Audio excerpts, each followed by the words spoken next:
If I push harder, I can make sure you don't get the job. If you don't want that, apologize to me." I couldn't help but laugh. "All right, go ahead and try. My name is Mary. I'm navigating the challenges of being a new mom on my own because my husband, who should be sharing this journey with me, is nowhere to be found." Looking back, I didn't fully grasp my husband's true nature until I became pregnant. He was my senior at work, 6 years older, a sharp and dedicated professional. When he became my supervisor, he was always calm and kind. As we grew closer, our relationship blossomed into marriage. I was just beginning my career when I fell in love with my husband. Marrying him felt like a dream come true. At our company, employee marriages aren't uncommon, but once married, couples aren't allowed to work in the same department. After lengthy discussions with the company, it was decided that I would be the one to transfer. I had earned my patent attorney license while still in college, a feat known to be quite challenging, so I was hired as an in-house patent attorney at the head office. During my first year, I rotated through various departments to gain a comprehensive understanding of the company, and by chance, I was placed in the sales department where my husband worked. So when we got married, they decided to move me to the legal department a bit earlier than planned. 5 years into our marriage, I went to the hospital because I wasn't feeling well, and was surprised to learn that I was already 4 months pregnant. We had decided to let things happen naturally, so discovering we were expecting a child filled us with joy. But as I entered my second trimester, the morning sickness returned with a vengeance, and I had to take a 3-month leave from work. That's when my husband's true nature emerged. "Are you just lying there? I'm so anemic I can barely move. And what about dinner?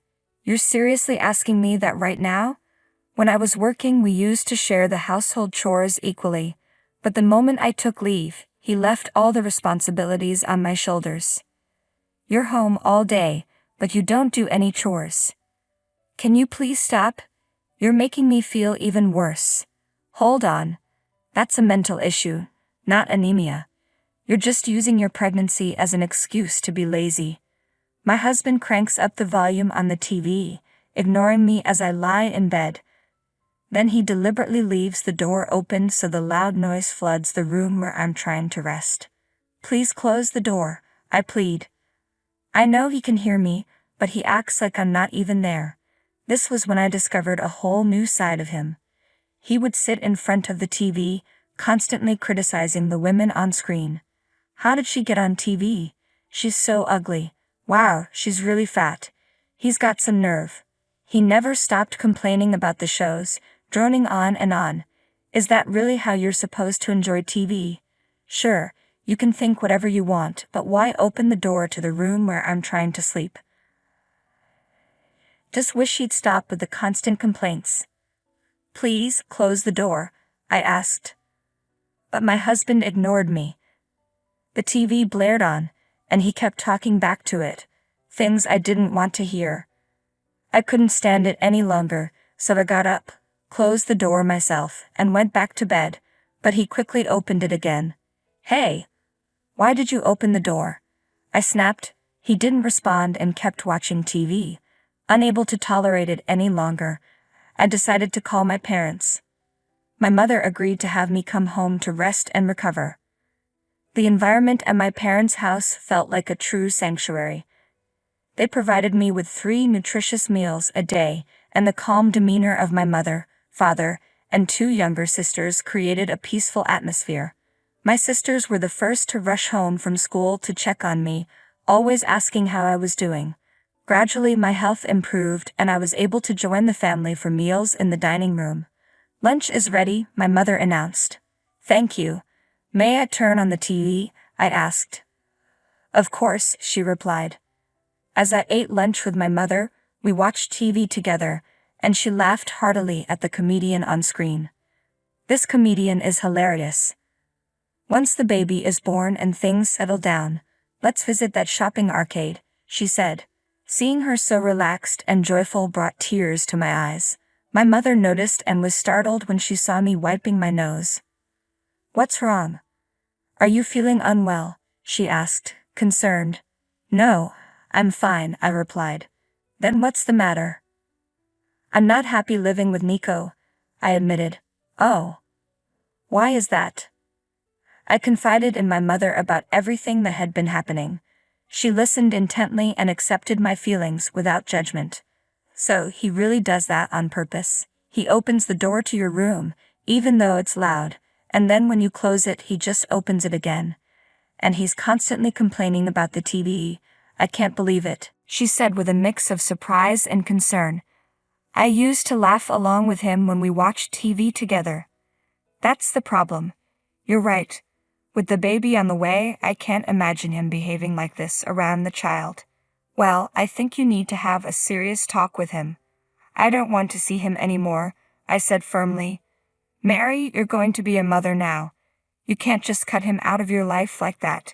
You have a child to think about. You're right, I conceded.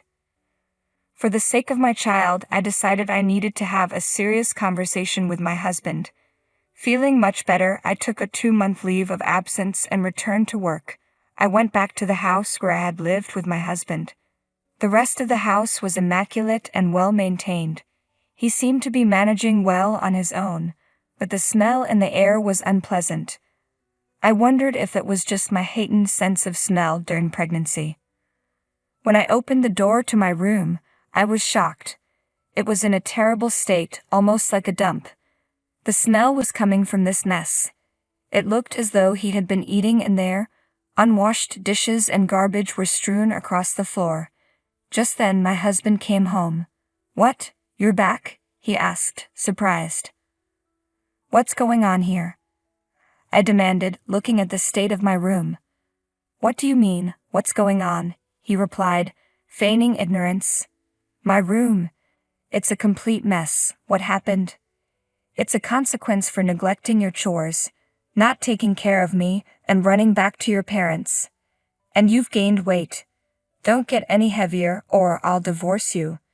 You weren't like this before I got pregnant. Why the sudden change? I've always been like this. You just didn't notice.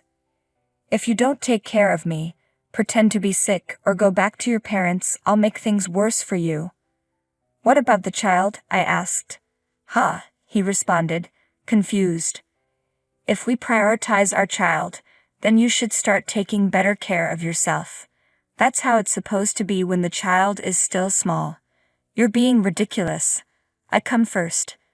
Don't you understand? The child comes second. Now, get up and make dinner. I'm going to stay at my parents' house, I said firmly. Oh, that's fine. I'll just find another way to punish you later, he replied dismissively.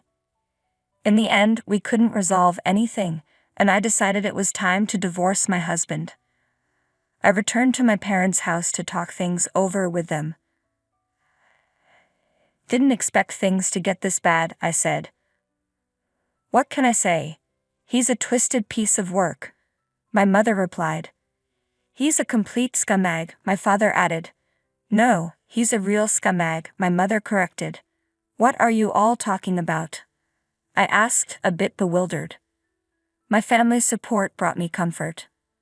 My baby and I were well taken care of, and we received a warm welcome from them. As time passed, I gave birth to a healthy baby boy. Although my parental leave was supposed to last a year, with my mother's help, I returned to work 6 months after giving birth.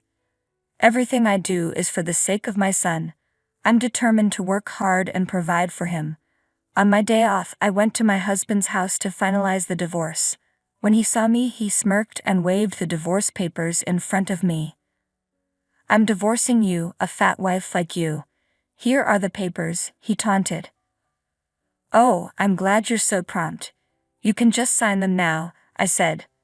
As I reached for the papers, my husband quickly crumpled them up. What are you doing? I demanded. Hold on. You need to hear my side of the story first. What do you mean? Just listen to me. Look at me, he insisted. No, you said you're divorcing me. I heard you. Now go ahead and finalize it. You think you can't survive without me. I've managed perfectly well without you for the past 6 months. In fact, it's been quite peaceful. I'm a salesman, he said. So, I'm the one who brings in business for the company. That's why you all have jobs. Are you serious? A company is only as good as its salespeople. Show me some respect, he insisted. Just sign the divorce papers, I said firmly. I pulled the divorce papers from my bag, but my husband tried to rip them up and throw them away. What do you think will happen if you destroy them? I asked. His hand paused. I then took out a voice recorder and my phone from my bag. I recorded our entire conversation, I said. He reached out and took the voice recorder from me. The phone is connected to my colleague, I said. Even if you tear up the divorce papers or delete the recordings, my colleagues are hearing everything. If you don't sign these papers now, I'll have my colleagues file a complaint with the sales department. So, what's it going to be? Sign them, or tear them up? My husband, clearly realizing the seriousness of the situation, nodded and began filling out the divorce papers. I don't want any alimony or child support. Just stay away from us, I said. All right, I've signed the papers, he replied. I quickly left the house. Thanks, Mom, I said into the phone. It's all right. Just head to the city office, she advised. My phone was connected to my mother, and I was relieved that he hadn't discovered my deception. Although I could have enlisted help from my colleagues, I couldn't involve the company in this personal matter, no matter how much of a jerk he had been. The company was crucial to both of us, but he rendered my final gesture of mercy meaningless. After the divorce was finalized, my ex-husband took advantage of the situation to spread damaging rumors about me. He painted me as a terrible wife and a moral harasser, using every means to launch a negative campaign against me. Despite his attacks, I chose to remain silent and didn't engage with his accusations. They say a mother is a strong woman. For the sake of my child, I stood my ground despite the circumstances. I had done nothing wrong except be blind to my ex-husband's true nature. Unfortunately, sympathy for him began to surface among the sales department at the company. I was washing my cup in the hot water supply room when I heard my ex-husband's voice behind me. Hey. And around, puzzled. What? Why are you here? He asked, somewhat annoyed. I came to see you, I replied. Actually, you don't need to. You're in a lot of trouble right now. What do you mean?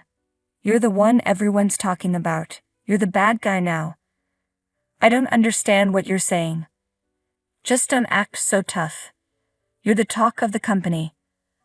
All right, I said, trying to process his words.